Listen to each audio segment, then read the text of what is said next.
We've got some pretty interesting cloudy and misty weather this morning, as you can see around me here. But we've got some great news though. Melvin's just managed to find the Mashaba female.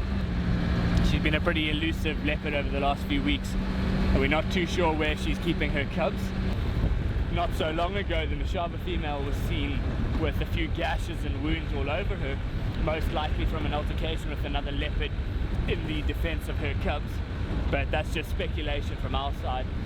And so what we're wanting to do is get down there and just see her condition, and on top of that then see how the cubs are doing if she does lead us back to them. So Melvin's just told us that she started contact calling. That means that the cubs must be somewhere close by. There is some monkeys around calling up in the trees above Melvin. So we've stopped a little distance away because we don't want to get too close and then cause these cubs to run away from the mother or away from Melvin. So we'll just wait it out for a little bit longer and hopefully get our chance to get in there and see both the Mashaba female and her cubs.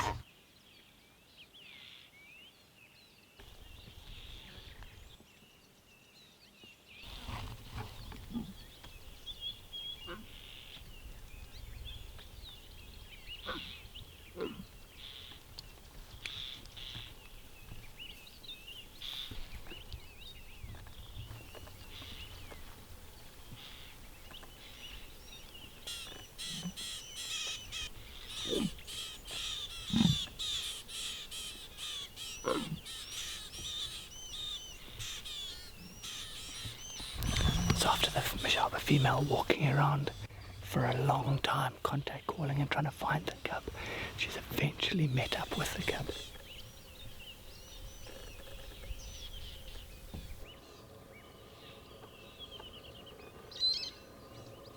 They're walking into the distance, but it appears as though there's just one cub, and it's very skittish of the vehicle. It hasn't been exposed to a lot of vehicles over the past few months.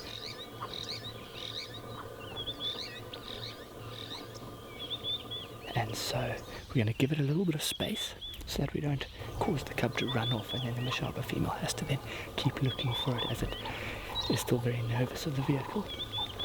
But fantastic that we managed to find the Mashaba female and at least one of her cubs.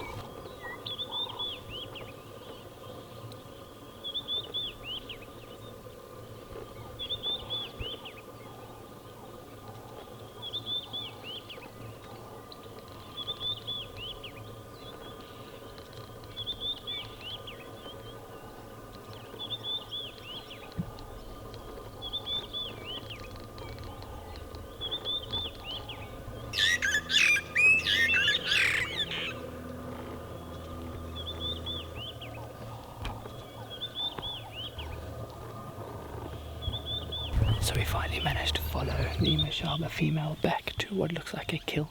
We've got a very limited view of her, and looks like a couple of bones behind her, stashed underneath a dead acacia tree in amongst some very thick grass. So we've only got a slightest little glimpse of a bit of a bone or some blood on it behind her. So I can't exactly see what the kill is, but we haven't had a view of the cub for quite some time, so I'm not too sure if it's still quite nervous of our presence. But it's amazing that they've got a kill here, and hopefully this will keep at least her and the one cub in this area for another day or two, and we'll hopefully then be able to help habituate this cub.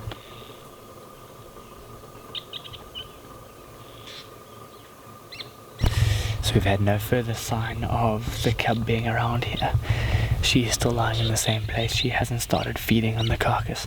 So we're going to make some space and move out. And what we'll try and do is get out here this afternoon, hoping that the mother might then hoist the kill into this nearby tree here. And that will then give us a great view of her and possibly the cub if the cub goes up to feed. But it's amazing news that the Mashaba female's doing well. She's recovered from those injuries. We couldn't see any evidence of that. And that her cub is thriving. We're not too sure where the second cub is.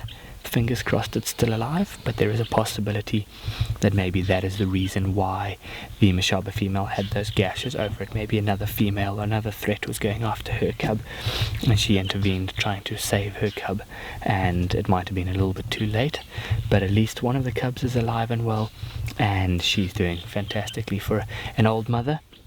And we just hope that she has all the success in the world going forward with this cub. So we spent the afternoon back with the Mashaba female, she'd been resting out in the open for quite some time, but we've had absolutely no sign of the cub, so we presume the cub is hiding somewhere in the close vicinity around here.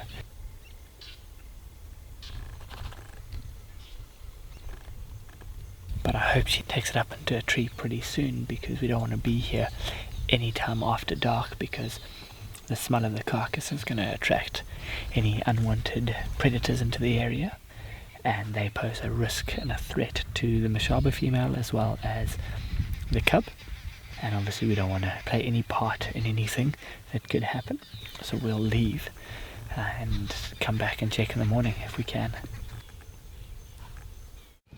So once again we're back out with the Mashaba female this morning. Over the course of last night she's managed to hoist the kill into the tree, and so she's busy up there. Looks like she's just finished feeding. Quite a good chance that she's going to come down out of the tree, but there's absolutely no sign of the cub being around here. So we'll give it a little bit of time, but I don't want to put too much pressure on the Mashaba female and her cub. And by having the vehicle here, it's very unlikely that the cub is going to come across and feed, so we'll probably give them a bit more space, but it's still fantastic news that at least one of the cubs is alive and that the Mashaba female is doing so well.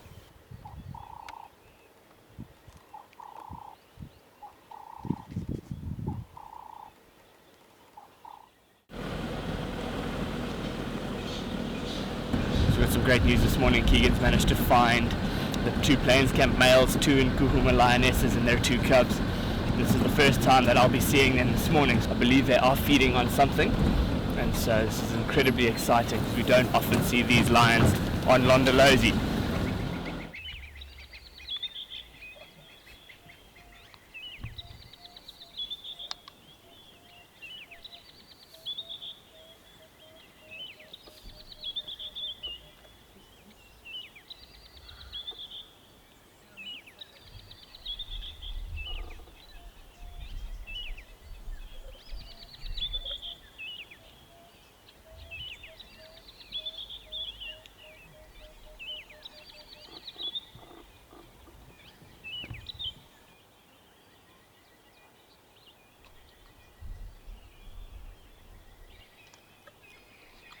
We've arrived to one of the males and the 2 cubs feeding. The one female's just behind the male, the second one's in a bit of the longer grass off to the side, and the other male is settled down in the shade in the distance there, so he must have had his fill and now he's just resting away there. This male, you can see there's very little hostility because these are his cubs and he's already had a fair share of the meal, so he's not necessarily trying to chase any of these lions away, and that's why there's not very much growling. Every now and then there's a little bit as the cubs try and get too close to where he's feeding.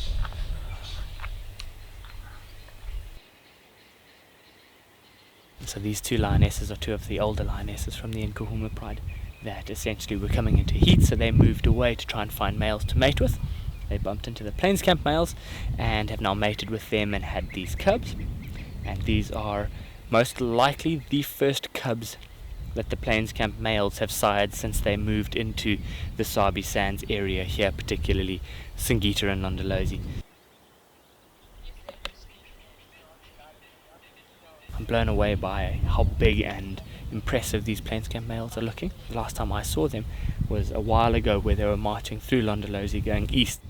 After that they then moved off and settled down to our west, where they've been pretty dominant over that area that used to be occupied by the Ottawa male.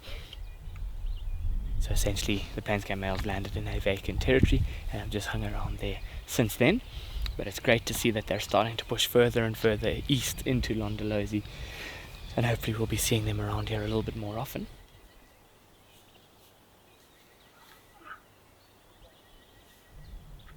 And since these females have had cubs with the plains camp males, it's very unlikely that they'll be able to integrate back into their natal pride where they came from, because there are some other dominant males there, the northern Avoca males, who will not tolerate these cubs being around there because they're not their offspring. So it's quite likely that these 2 females will then set up their own pride and establish themselves and stay across this side. They're spending a lot of time with these males, which will in essence keep them safe, because it's very unlikely that any hyenas or other lions will come in and cause any harm to these cubs if the males are around. It's So I guess they're probably going to hang around here until this meet is finished, and then they'll move on. There is some water nearby which they might go for a drink, but as it stands right now, with all of their bellies pretty full, looks as though they're just going to be resting here and not really getting up to too much.